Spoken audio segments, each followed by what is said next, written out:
Primeiramente, quero falar que eu estou muito feliz de ter a oportunidade de estar aqui nessa noite ministrando a palavra para vocês. Hoje é o nosso primeiro culto de jovens de 2016. Eu estou sentindo falta de algumas pessoas aqui. Não sei o que aconteceu, mas espero que elas estejam aqui no próximo sábado e que Deus esteja com eles onde eles estiverem. Eu queria falar aqui que quarta-feira a gente tem aqui uma escola de líder, treinamentos de líder. E eu vejo esse culto de jovens como uma escola de pastores, treinamento de pastores, porque cada um de vocês que estão aqui foi escolhido para ministrar a palavra de Deus. Aquele que sabe falar, ele tem a capacidade de pregar. Que nem quando Deus falou para Abraão, sai de tua terra, de tua parentela e vá para a terra que eu te mostrarei. Ele questionou Deus, falou: Deus, eu não sei nem falar, eu não sei o que eu vou falar para esse povo, eu não sei o que eu vou fazer. E Deus, ele simplesmente falou para Abraão: Abraão, não é você quem vai falar, apenas vai, quem vai falar é o Espírito Santo. Então, que vocês saibam que cada um de vocês tem a capacidade de estar aqui em cima, de pegar um microfone e de ministrar a palavra. O tema da pregação que eu preparei, já tem tempo que eu tinha preparado já essa pregação, estava só esperando a minha oportunidade para pregar, e o tema é o seguinte: são 10 conselhos para os jovens serem vitoriosos. Principalmente agora que a gente está começando o ano, creio que todos aqui querem ser vitoriosos em todas as áreas da vida de vocês. Esses 10 conselhos não vem de mim, porque eu não sou ninguém, eu não sou nada para dar conselho para nenhum de vocês. Eles são 10 versículos da Bíblia e é simplesmente estratégias que Deus dá para a gente, conselhos que Ele nos dá para ser vitorioso, para viver, para vencer. O primeiro conselho se encontra lá em 2 Timóteo 2:22. Se não der tempo de abrir a Bíblia, porque dentro desses 10 conselhos tem mais alguns outros para acrescentar, e o primeiro conselho diz assim: fuja dos desejos malignos da juventude e siga a justiça, a fé, o amor e a paz, com aqueles que de coração puro invocam o Senhor. Sabe por que nós temos que fugir dos desejos malignos da juventude? A gente é jovem, muitas vezes, como o Vanderlei mesmo falou aqui, o inimigo ele é muito sujo e ele não te oferece coisas ruins. Assim, aos olhos da gente, a gente acha que aquilo no momento é bom. E o jovem ele tem muitos desejos malignos, que é a vontade da carne. E se a gente se deixar levar e fazer essa vontade da carne, esse desejo ele é capaz de te atrair, de levar você ao pecado, que é o que afasta você da presença de Deus. É o que afasta você, que tira a sua intimidade com Deus. E lá em Mateus 26:41, Jesus fala para a gente: vigiai e orai para que não entreis em tentação. Na verdade, o espírito está pronto, mas a carne é fraca. Não adianta a gente pensar que a gente está na igreja, a gente está firme, está orando, está buscando, está louvando, está dando glória a Deus, que a gente está preparado para lidar com qualquer coisa. Porque se a gente nos conhece, cada um de nós temos uma fraqueza, e o inimigo ele conhece principalmente a sua fraqueza. Ele conhece o lugar que você é mais frágil, e é ali que ele atua para te destruir, para te derrubar, para te matar espiritualmente. E em Tiago, capítulo 14, versículo 15, diz que cada um é tentado quando atraído, envolvido pela sua cobiça, havendo cobiça concebido da luz do pecado, e o pecado sendo consumado gera morte.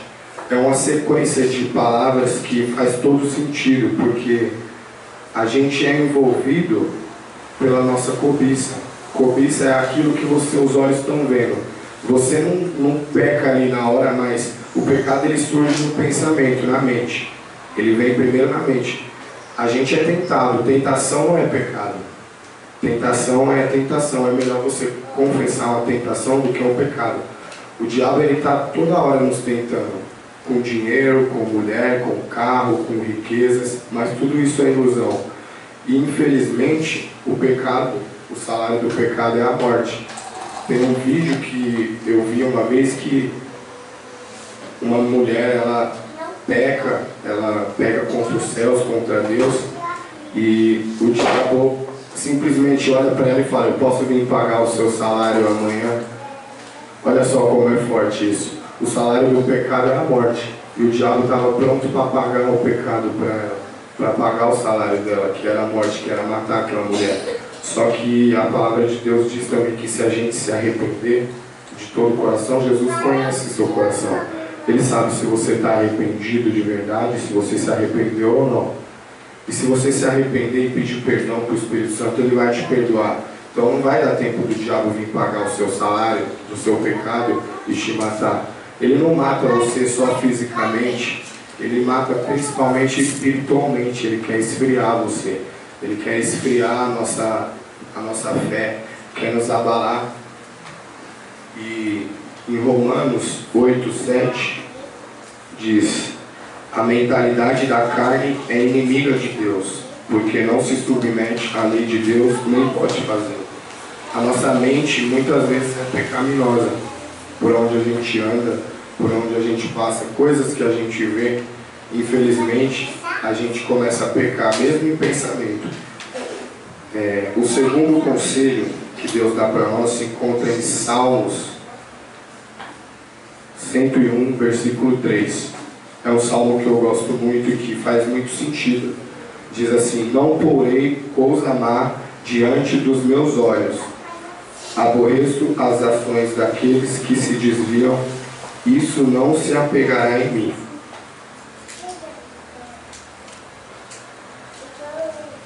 Olha só como é importante isso aqui. Não porei coisa má diante dos meus olhos. Aonde a gente tem colocado os nossos olhos no dia a dia? Para que a gente tem olhado? Quanto tempo a gente tem gastado olhando coisas que não edificam a nossa vida, que nos afasta de Deus, que muitas vezes faz a gente pecar no pensamento, na prática também. Deus aqui ele está falando: não porém coisa má diante dos seus olhos. Muitas vezes a gente está... O jovem está na internet, está no Facebook, ou está assistindo um filme, a novela, seja lá o que for. Está colocando, infelizmente, muitas coisas más diante dos seus olhos. Porque olha como que está essas novelas de hoje em dia.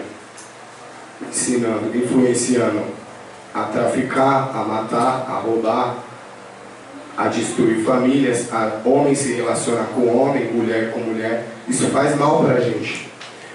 É muito importante onde a gente coloca os nossos olhos. É muito importante porque muitas vezes a gente gasta mais de horas na frente do computador, nas redes sociais, curtindo coisas que não faz bem para a nossa vida espiritual. Isso é muito importante porque a gente tem que olhar para Jesus, olhar para o alvo, que é Jesus Cristo, e aí sim a gente vai se dar muito bem.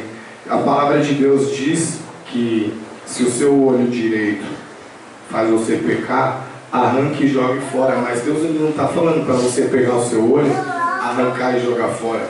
Nem para você pegar a sua mão, cortar e jogar fora. Deus ele está falando simplesmente para você... É o seu olho que está fazendo você pecar? Ora pelo seu olho. É a sua mão que está tocando em coisas que não deve tocar? Ora pela sua mão. É o seu pé que está caminhando em lugares que não é para caminhar? Ora pelo seu pé. Deus ele não está falando para você arrancar fisicamente e jogar fora. Ele está falando para você começar a vigiar e orar pelas coisas que faz você pecar. Se é os olhos, se é a mão, se é a perna que te leva em lugares que não agrada a Deus, começa a orar por isso. Começa a orar pelas coisas que está te afastando de Deus e que está fazendo você pecar. Terceiro conselho está em Salmos 101, 6 e 7. Os meus olhos estarão sobre os fiéis da terra, para que se assentem comigo. O que anda num caminho reto, esse me servirá. O que usa de engano não ficará dentro da minha casa. O que fala mentiras não estará firme perante os meus olhos. Olha que Deus fala para a gente aqui no Salmo 101, 6 e 7. Os meus olhos estão sobre os fiéis da terra, para que se assentem comigo.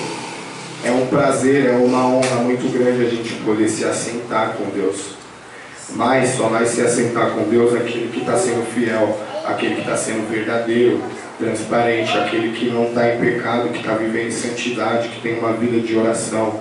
Aquele que usa de engano, que muitas vezes está aqui na igreja dando glória a Deus, aleluia, está no reteté, está pulando, mas no outro dia ele está levando a namorada para um motel, ele está indo no baile funk, ele está cobiçando a mulher do próximo, está mentindo. Esse está usando de engano.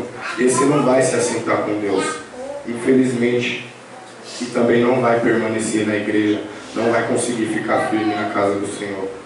Não sou eu quem estou falando, está na Bíblia. Se vocês acreditam no que está escrito na Bíblia, é simplesmente Deus que está falando. Ele está falando que o que usa de engano não ficará dentro da minha casa, e o que fala mentiras não estará firme perante os meus olhos. Em Hebreus 4,13 diz: nada em toda a criação está oculto aos olhos de Deus, tudo está descoberto e exposto diante dos olhos daquele que havemos de prestar contas.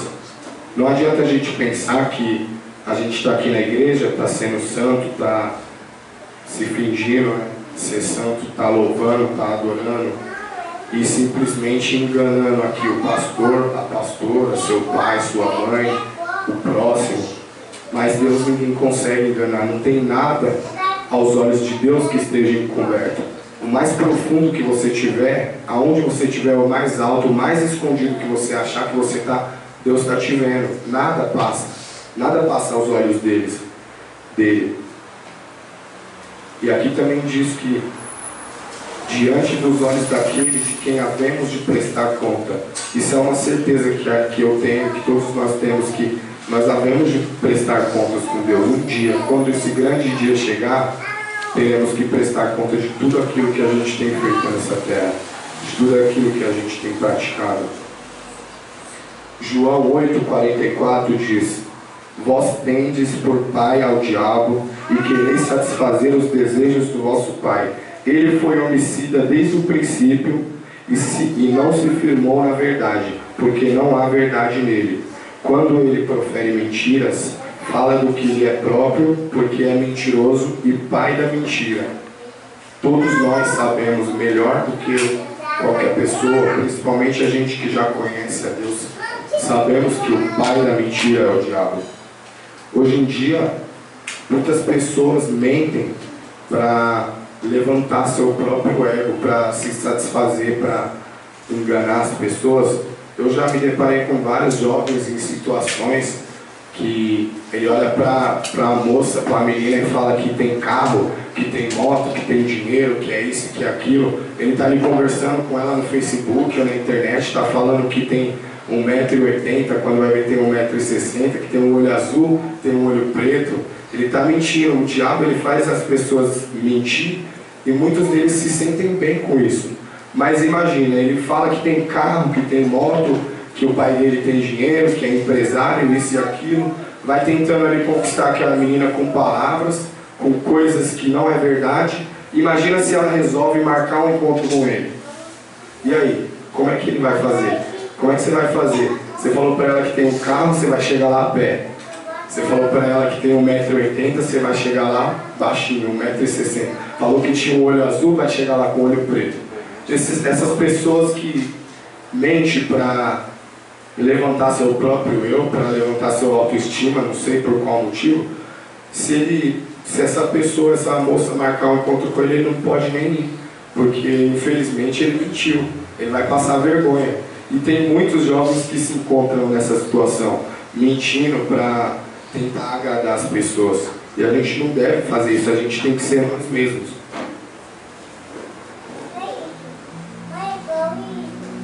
O quarto conselho se encontra aqui em Provérbios 11:24. Há de quem generosamente e vê aumentar suas riquezas, outros retêm o que deviam dar e caem na pobreza. Aqui esse quarto conselho em Provérbios 11, 24, está dizendo que muitas pessoas que são generosas, que são liberais, que compartilham aquilo que tem. Tem muitas pessoas aí que têm dinheiro, tem uma boa condição financeira e também tem um coração bom. Ela usa aquela bênção que Deus está abençoando ela para abençoar a vida de outras pessoas. Tem muitas pessoas que não tem nem o que comer, não tem o que vestir. A gente já viu até mesmo aqui na nossa igreja, a gente montando cesta básica para pessoas que não tinham condições nem de ter o que comer dentro de casa. Essa pessoa que é generosa e que ela compartilha, ela só vê isso aumentar na vida dela. Se ela tem uma boa vida, uma boa condição, as condições dela só vai melhorar por ela estar dividindo o que ela tem, por ela estar abençoando. Mas tem outros que têm muito, e esse muito e não tem Deus é como se não tivesse nada. Tem pessoas que já passou, não sei se vocês já ouviram falar de pessoas que eram milionárias, que tinham muito dinheiro e que rapidamente perdeu tudo que tinha, por algum motivo, por ter se envolvido com drogas, ou por aquele dinheiro ser amaldiçoado, por não ter dividido com o próximo, não ter abençoado o próximo. Não adianta você ter tudo, você ter o muito e não compartilhar com as pessoas, não ajudar o próximo, não se preocupar com ninguém. Não adianta que isso não vai multiplicar na sua vida, o que vai multiplicar só é a pobreza. Está dizendo aqui na palavra de Deus, lá em Provérbios 11, 24, há de quem generosamente e vê aumentar as suas riquezas. Outros retêm o que deviam dar e caem na pobreza. É isso que eu acabei de falar. Muitos têm condições e deveriam sim ajudar o próximo, mas não ajuda. Prefere ficar ali só com ele mesmo, só para ele, para a família, não pensa em ninguém, não se preocupa nem com a própria família. Muitas vezes tem pessoas que na família ela tem dinheiro, ela tem uma boa condição, e dentro da família dela também tem pessoas que não têm a mesma condição, e ela não, pelo menos nem liga para um parente, para um primo, para um tio, seja lá quem for, para perguntar: tá tudo bem aí? Vocês estão precisando de alguma coisa?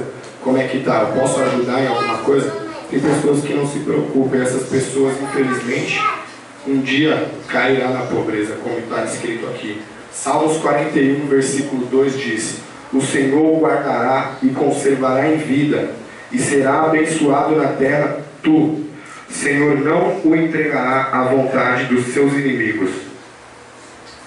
Aqueles que ajudam o próximo, que se preocupa com o próximo, que ama o próximo, esse será abençoado aqui nessa terra. Deus vai abençoar, isso é certeza. Está escrito aqui que o Senhor o guardará e o conservará em vida, e será abençoado nessa terra. Aqui a palavra de Deus diz, isso aqui é uma promessa de Deus para a nossa vida. Aqui Ele está prometendo para você que Ele te conservará em vida e te abençoará nessa terra.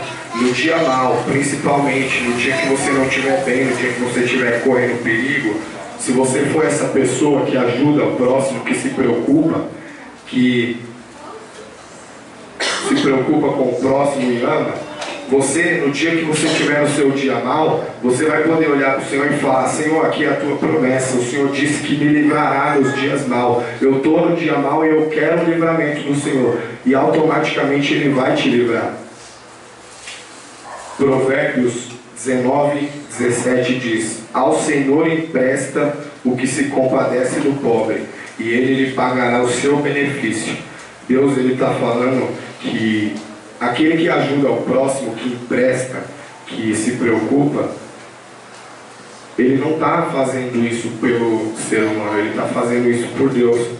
Aqui na palavra diz que aquele que ajuda o próximo, ele está ajudando a Deus. O que eu fizer por você, eu estou fazendo para Deus. Se eu te negar um pão ou um copo com água, um dia Deus vai olhar para mim e vai falar: eu tive fome e tive sede, e você não me deu de comer nem de beber. E aqui Ele está falando: ao Senhor empresta o que se compadece do pobre, e Ele lhe pagará o seu benefício.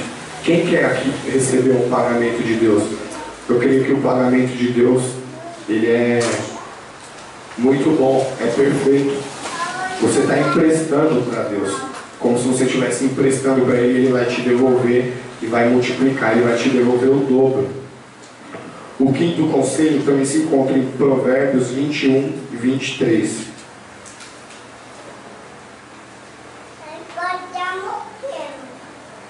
Quem é cuidadoso no que fala, evita muito sofrimento. A gente tem que tomar cuidado com o que a gente fala, porque tem um ditado que diz: as palavras têm poder. Muitas vezes a gente se encontra em situações que devemos ficar calados, mas pela nossa ignorância, pela nossa vontade, por ser humano, a gente acaba falando coisas que magoam as pessoas.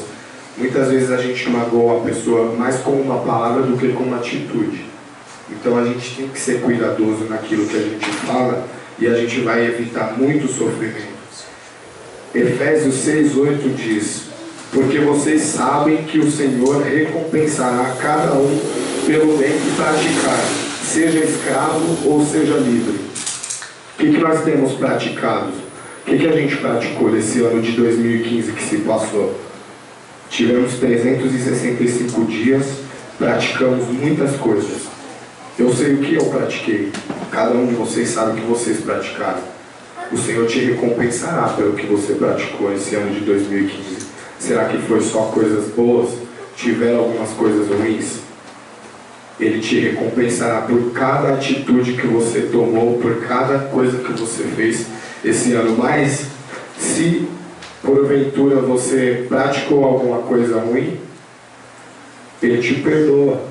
E Ele está te dando mais um ano agora, que hoje é o segundo dia do ano, para você ter mais a oportunidade de esquecer aquilo que você fez de ruim e começar a praticar coisas boas. Você tem aí 363 dias para praticar o bem. A pastora falou que se você evangelizar uma pessoa por mês, no final do ano você vai ter evangelizado 12 pessoas. Mas é pouco. Uma pessoa por mês. O mês tem 30 dias. A gente lidar com várias pessoas todos os dias. Em casa, na escola, no trabalho, na rua da sua casa. Em vários lugares que a gente vai, a gente lidar com várias pessoas. Uma vez eu falei aqui que quando eu vou trabalhar, eu costumo olhar as pessoas de manhã. Tem pessoas que estão indo trabalhar, ou não sei para onde estão indo, que estão felizes, você vê aquele brilho no olho dela. Tem pessoas que passam por mim louvando a Deus, 6 horas da manhã, 6 e pouco, indo trabalhar. Mas também tem pessoas que passam com um olhar triste, com um olhar de angústia, de sofrimento, de opressão. Uma pessoa que parece estar sendo oprimida, que está presa na mão do inimigo. Muitos jovens escravos da droga, eu passo por muito desses, crianças pequenas, pedindo uma moeda, pedindo algo para comer. E será que a gente fala pelo menos, olha, Jesus te ama e Ele quer mudar a sua vida? Só isso. Você não conhece essa pessoa, isso não é vergonha para você. As pessoas estão te olhando no meio da rua, você passar, muitas vezes Deus fala aqui na sua mente, fala para essa pessoa que eu amo ela. Aí você olha para um lado, olha para o outro. Meu Deus, tem um monte de gente olhando aqui. O pessoal vai achar que eu sou louco. Então eu não vou falar não. Aí passa mais uma, Jesus fala para ela que eu amo ela. Você deixa passar. O Vitor falou aqui uma vez que foi para casa, da casa dele, acho que até perto da casa da dona Josefa, e saiu contando as pessoas. Chegou lá, acho que ele chegou na casa dele, ele disse que tinha contado 99 pessoas. E quando ele terminou de contar que ele entrou, ele falou que Deus falou com ele: você passou por 99 pessoas, e para quantas você falou do meu amor? Nenhuma.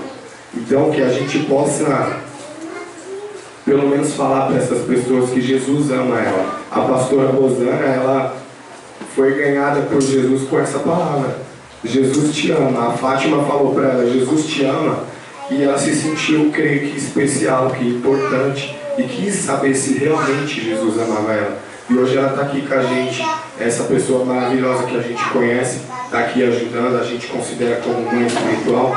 Então que a gente possa, pelo menos, evangelizar uma pessoa por semana, não por mês. Eu vou diminuir, pelo menos uma por semana, ou por dia, ou quanto você quiser. Se Se você falar para ela que Jesus ama ela, você já evangelizou. Como eu disse que eu vou trabalhar, uma vez eu vi um rapaz vindo meio triste e tal. Na hora que eu falei para ele, olha, Jesus te ama, viu? Ele olhou para trás assim, sorriu e falou, não, obrigado. Eu creio que ali ele foi pensando, caramba, Jesus me ama, eu nem conheço esse cara. Ele falou para mim que Jesus me ama. Eu acho que Jesus me ama mesmo, hein?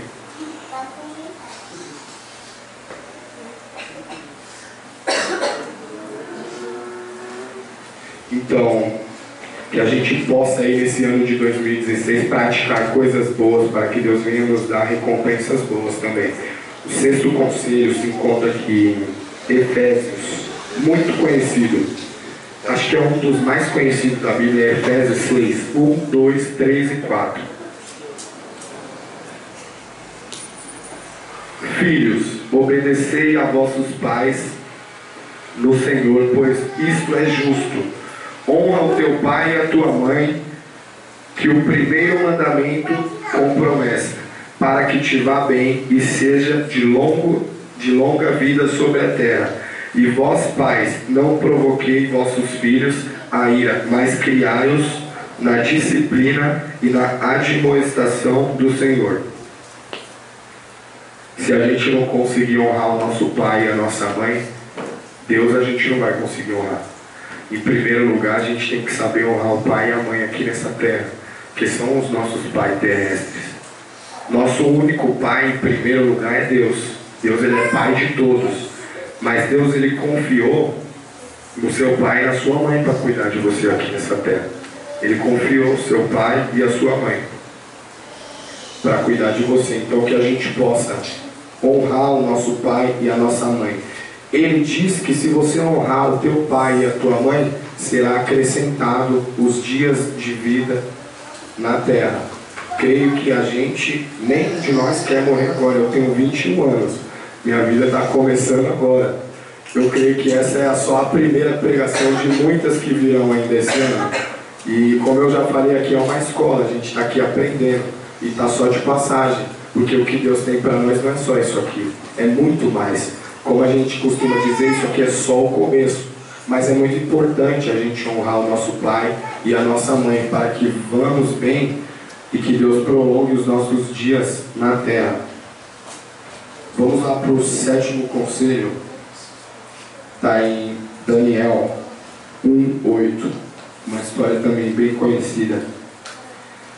E Daniel propôs no seu coração não se contaminar com a porção de iguarias do rei, nem com o vinho que ele bebia. Portanto, pediu ao chefe dos eunucos que lhe permitisse não se contaminar.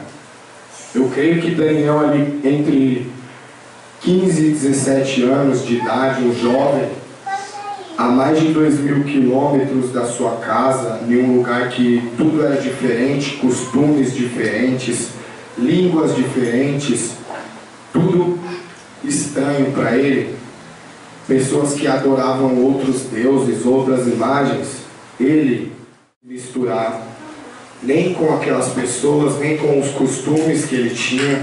Tanto é que ele separava ali todo dia algumas horas para orar para o único e verdadeiro Deus, que é o nosso Deus, é o mesmo nosso Deus. E ele até teve que pagar um preço por isso, que um dia uns certos soldados, acho que por inveja, não sei, por maldade mesmo, resolveram criar uma nova lei de que durante um tempo não poderia se adorar outro Deus além dos deuses que era colocado ali naquele tempo. E Daniel, ele não se contaminou, ele não obedeceu.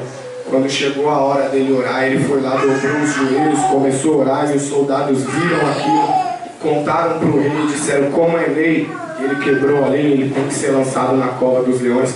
Foi lançado na cova dos leões, e Deus fez os leões jejuar. No outro dia o rei foi lá, olhou, Daniel estava sem nenhuma marca, creio que até dormiu quentinho lá no meio dos leões, e nada aconteceu. E o rei ficou simplesmente impressionado com aquilo, e castigou aqueles soldados que tinham colocado aquela maldade na mente, que tinha mandado Daniel ir para a cova dos leões e disse que era o seguinte, que a partir daquele dia, se alguém adorasse outro Deus além do nosso Deus, que ia pagar um preço muito caro. E depois daquela atitude, depois daquilo, aquelas pessoas se renderam ao único Deus, que é o nosso Deus. Eu quero também aqui compartilhar as 3 decisões mais importantes da nossa vida. São as 3 decisões mais importantes da nossa vida. Quem sabe aí? Pelo menos uma das 3. Pode responder, Pedro.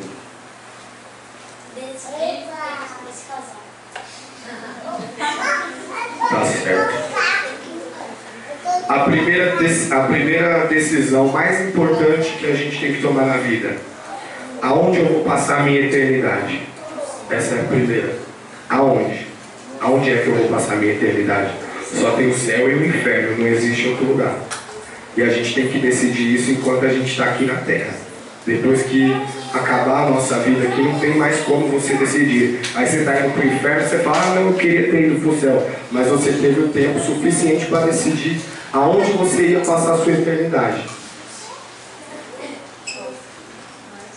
Só um conselho: queira passar a sua eternidade no céu, João, porque o inferno é terrível, é eterno, eternidade, não acaba. Está falando aqui, eternidade, não é por um momento, por algum tempo, é eternidade. O Pedro Henrique falou, a segunda decisão é essa mesmo: com quem eu devo me casar, ou com quem eu vou me casar. É muito importante essa decisão também na nossa vida. Muitas vezes, hoje principalmente no tempo que a gente tem vivido, o jovem, ele está ali, ele olha uma jovem, nossa, olha essa morena, é com essa aí que eu vou casar, é com essa aí que eu vou amarrar meu bigode. Ó, essa é um avião, ó, turbinada, é com ela mesmo, nossa, que princesa, eu vou casar com ela. Só que não é bem assim. Mas tem muitas pessoas hoje em dia que não casam por amor, que casa por interesse, ou porque achou aquela moça bonita, elegante, agradável. Mas não pode se esquecer que quando você acordar de manhã não vai ser aquela princesa que você viu, não, meu querido. Você tem que prestar atenção que... E para as mulheres também, não pensa que acordar de manhã vai ser aquele príncipe, não. Você vai olhar assim e vai falar, Jesus amado. Ou o jovem vai olhar para a jovem e falar, meu Deus do céu, é um pesadelo? Será que eu estou vivendo isso mesmo? Foi essa mulher que eu escolhi para mim? Mas o mais importante é que a gente deve saber esperar o tempo de Deus. Creio que Deus não quer qualquer um para você. Ele não quer qualquer uma, nem qualquer um. Deus, ele quer o melhor para você, e ele tem o melhor para você. Muitas vezes a gente não tem paciência de esperar e acaba escolhendo por nós mesmos. Aí quebra a cara. Aí depois quer reclamar. Que nem, acho que Adão, eu creio que falou para Deus, quando foi enganado por Eva, falou, essa é a mulher que o Senhor me deu. Foi ela. Mas não é assim. A gente tem que prestar muita atenção com quem que a gente quer se casar, com quem que a gente vai passar o resto da nossa vida, com quem que a gente vai fazer uma família, com quem que a gente vai conviver todos os dias. Tem muitas pessoas que não olham para a pessoa, mas olham para aquilo que ela tem. Nossa, você viu o carro que ele tem?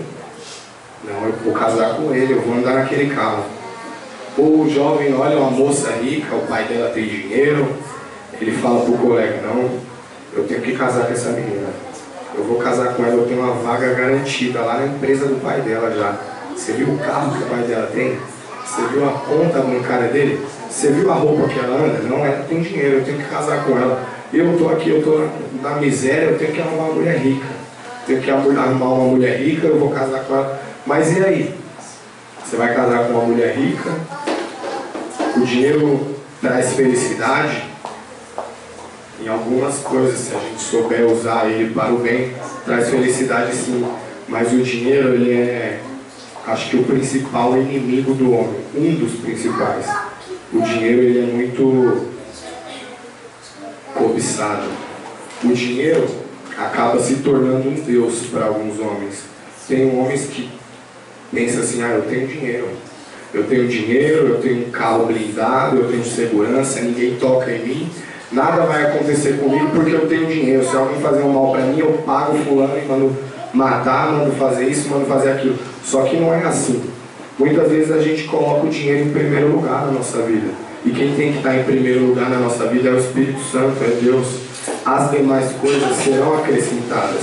A gente tem que se preocupar primeiro com a nossa alma, aonde a gente quer passar a nossa eternidade.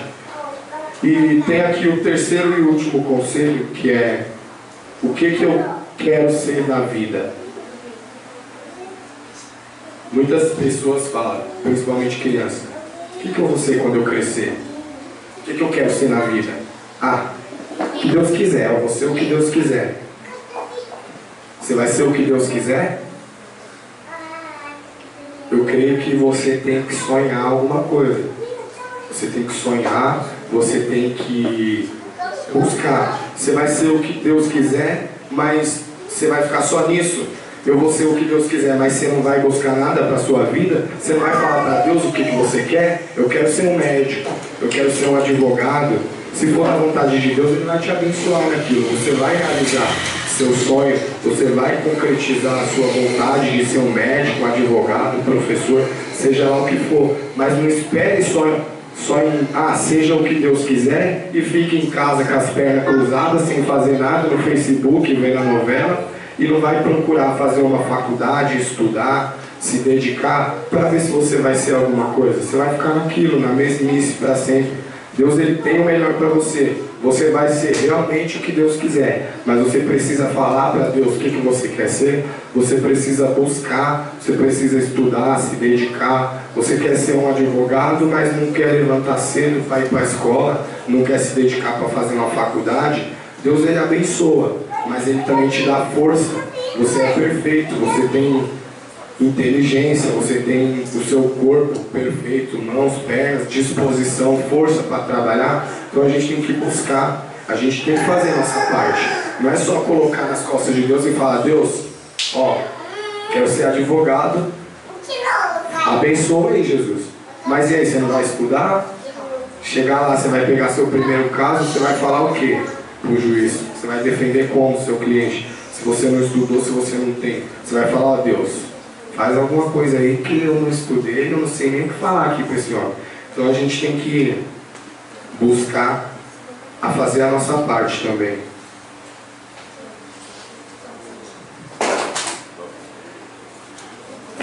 Vamos para o oitavo conselho. Está em Provérbios 4:23. Acima de tudo, guarde o seu coração, pois dele depende toda a sua vida.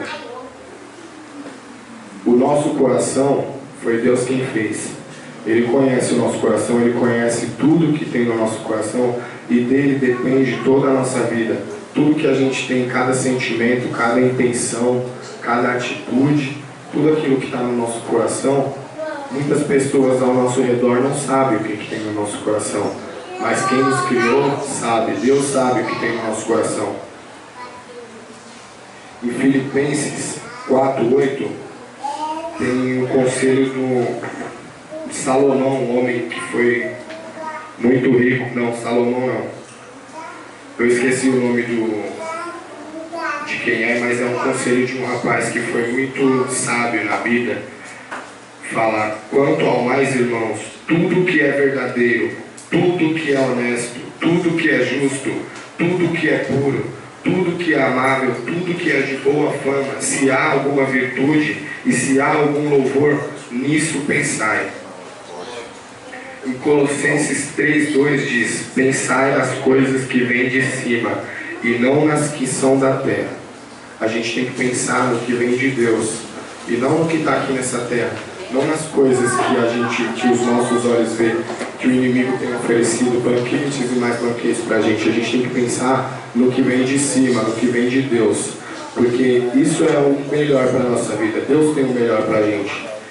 Em Hebreus 12:15 diz: cuidem que ninguém se exclua da graça de Deus, que nenhuma raiz de amargura brote e cause perturbação, contaminando muitos.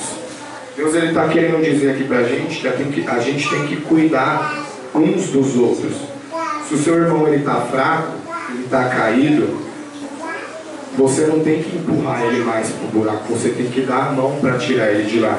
A gente tem a responsabilidade muito grande nas nossas costas de muitas vezes tirar uma pessoa de dentro da igreja com uma atitude nossa, com palavras, com atitudes que a gente toma.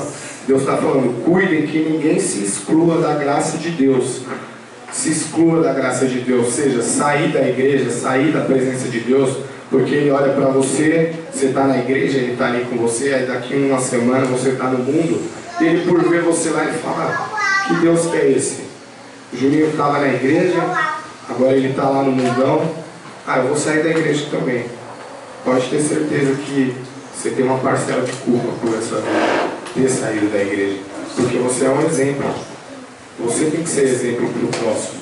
A gente tem que ser exemplo para cuidar, para que essa pessoa não se exclua da graça de Deus e que nenhuma raiz de amargura brote e cause perturbação, contaminando muitos.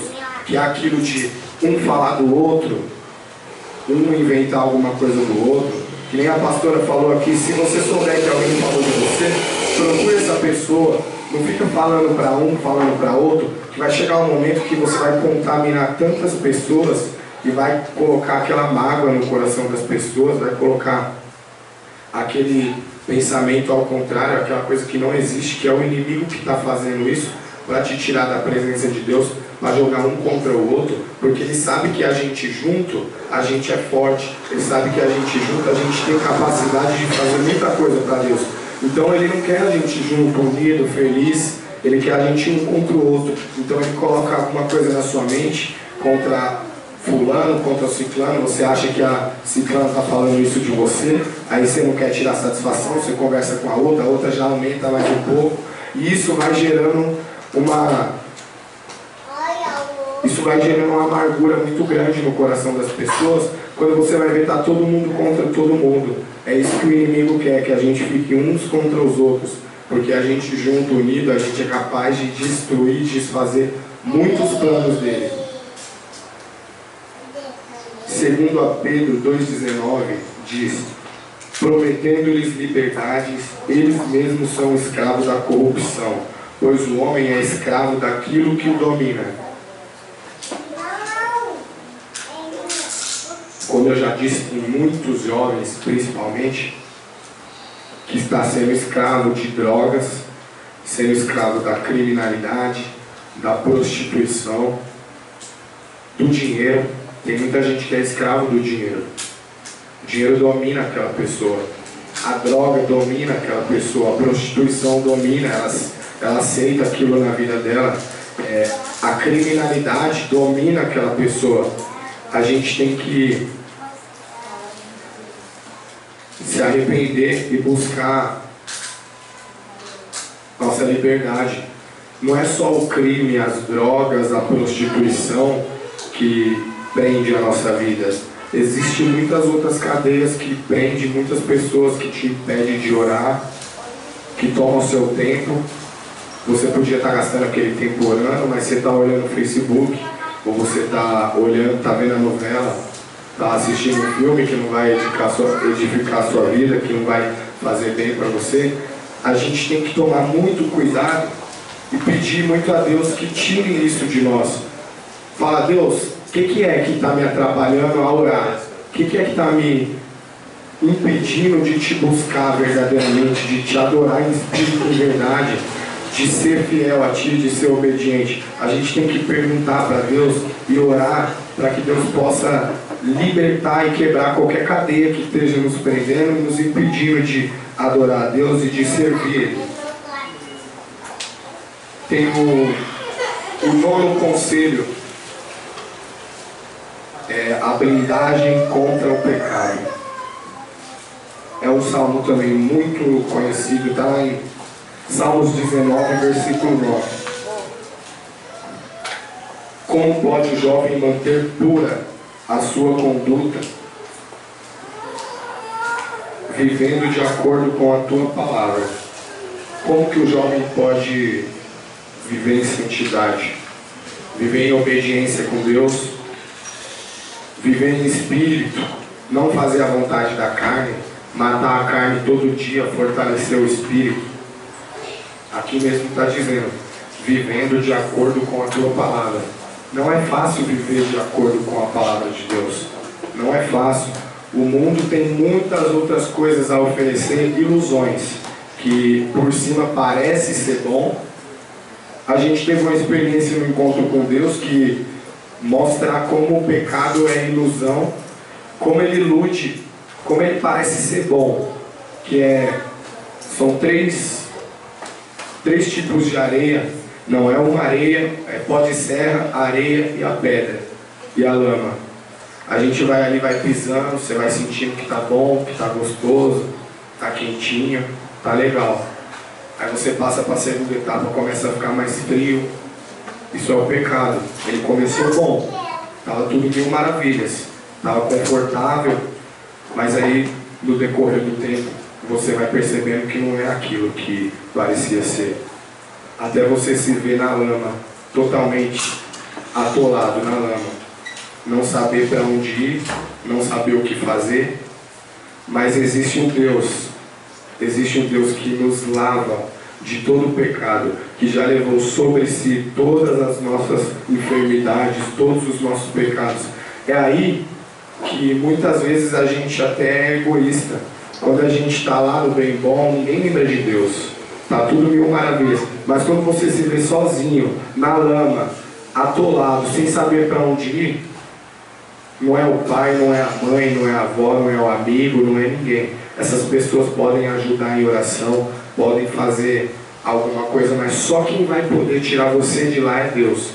E Ele tira. Se você se arrepender, se você olhar para o céu, olhar para o alto e pedir socorro, Deus ele vai te socorrer. Tem um ditado que diz: Deus ele deixa o diabo pegar você, colocar dentro de um caldeirão, sabe? Aqueles caldeirão fervendo, com água fervendo. O Deus ele permite o inimigo pegar você e colocar lá dentro, te queimar, te machucar, fazer você sofrer. Só que Deus não deixa o diabo colocar a tampa naquele caldeirão.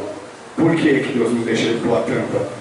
Que é para quando você estiver se queimando, quando você estiver se machucando, você conseguir olhar para o alto e pedir para Deus te tirar de lá. E é isso que Ele faz. Ele deixa você passar por certas situações, mas Ele não deixa o inimigo colocar a tampa naquela panela quente que está. Quando você estiver se queimando, quando você estiver se machucando, sofrendo, você vai conseguir olhar para o alto e estender a mão, e Deus vai estender a mão para você e vai te tirar de lá.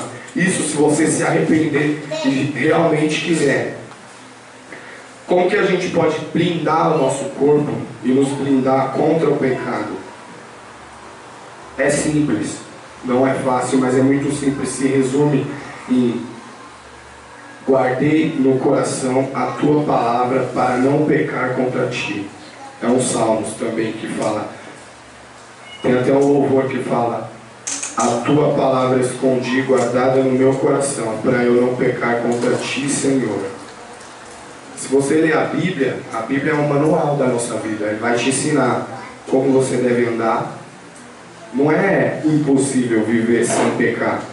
Jesus provou para a gente que não é impossível, que é possível viver sim, longe do pecado. Jesus também foi tentado. Jesus também passou por as mesmas coisas que a gente passa hoje, de algumas formas diferentes, mas ele não caiu em tentação. Ele colocou Deus, Espírito Santo em primeiro lugar, que estava nele e com ele, mas Jesus, o diabo levou ele lá no deserto e ofereceu tudo para ele. Ofereceu riquezas, ofereceu pessoas, tentou ele, mas ele conseguiu, ele venceu o mundo. E a gente também, se quiser, a gente consegue. É com muito sacrifício mesmo, abrindo mão de várias coisas, lendo muito a Bíblia, mas não apenas lendo, guardando a palavra no coração, para quando que você for, tiver a intenção, vier na sua mente qualquer coisa que você tente ou que vá fazer você pecar, você lembrar daquela palavra que você leu aqui dentro. E isso impedir que você peque. Então, que a gente possa guardar a palavra do Senhor no nosso coração, que assim a gente vai conseguir viver em santidade e não pecar contra Ele. Vai chegar um tempo, eu creio, que a gente não vai mais ter a Bíblia, que a gente não vai mais poder nem ler a Bíblia, porque como anda o mundo em vários lugares, vários países, cristãos morrendo porque estão pregando a palavra. Não pode abrir a Bíblia, não pode ler, que as pessoas matam, que as pessoas torturam. Pede para negar o nosso Senhor Jesus, eles não negam e morrem por Cristo. Vai ser chegado um tempo que vai ser tirada a palavra de nós. E que quando esse tempo chegar, que a palavra já esteja guardada toda no nosso coração. Que a gente venha regar isso, que venha crescer cada vez mais. Mesmo que se for preciso a gente diminuir, mas que Deus cresça nas nossas vidas. O 10º conselho para finalizar é em Hebreus 12:2. Olhando para Jesus, o autor e consumador da fé, o qual pelo gosto lhe esteve proposto e suportou a cruz, desprezando a afronta, e assentou-se à destra do trono de Deus.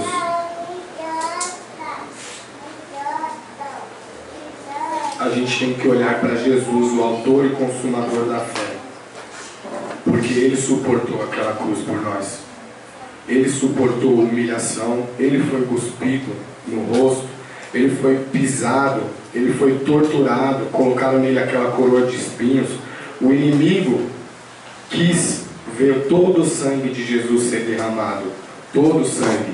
Esse foi o preço que Jesus pagou por nós, foi todo o seu sangue, foi se entregar. Em nenhum momento Ele desistiu, em nenhum momento Ele reclamou, em nenhum momento Ele murmurou. Ele podia ter desistido de nós, Ele podia não ter aceitado isso, Ele podia ter ficado lá na glória com Deus, mas Ele deixou toda a glória dEle, Ele deixou toda a sua riqueza, toda a sua adoração, para vir como homem nessa terra, sofrer, morrer por mim e por você. Derramou todo o seu sangue naquela cruz, mas ressuscitou no 3º dia.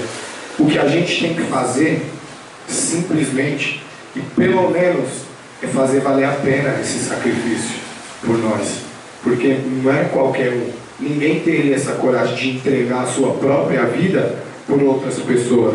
Tem aquele vídeo do rapaz que controla a ponte do trem, não sei se vocês já viram. É um exemplo de Jesus. Foi isso que Deus fez. Foi isso que nosso Pai Deus fez. Ele entregou seu único filho para salvar todos. E valeu a pena. Deus, Ele não queria ver a gente se perder, a criação dele se perder. Ele criou a gente, imagem e semelhança dele. Essa é a maior revolta do diabo. É porque ele queria ser igual a Deus. Ele queria ser imagem e semelhança de Cristo. Tanto é que ele tentou colocar o seu trono acima do trono de Deus. Ele queria ser Deus, ele queria ser igual a Deus. E ele não é. A gente tem esse privilégio de ser imagem e semelhança de Cristo. Essa é a maior revolta do inimigo. A gente tem várias e várias oportunidades de ser perdoado. Ele não tem mais perdão. E ele acusa, ele culpa muito, ele fala: eu queria ter a chance que vocês têm. Vocês têm muitas chances, mas não aproveitam as chances que têm. Eu queria uma chance só e não tenho mais. Ele não tem mais chance, a gente tem essa oportunidade. E Jesus, Ele suportou a cruz por nós. Então que a gente faça valer a pena nesse ano aí que está começando agora, que a gente venha fazer valer a pena o sacrifício de Jesus na cruz por nós. Isso não é qualquer coisa, isso não é simplesmente uma atitude, isso é amor. Jesus, Ele entregou a sua própria vida por nós. O mínimo que a gente tem que fazer é ser obediente a Ele e fazer valer a pena o sacrifício dele na cruz por nós. Essa é a palavra de Deus para as nossas vidas hoje. Eu agradeço a oportunidade em nome de Jesus.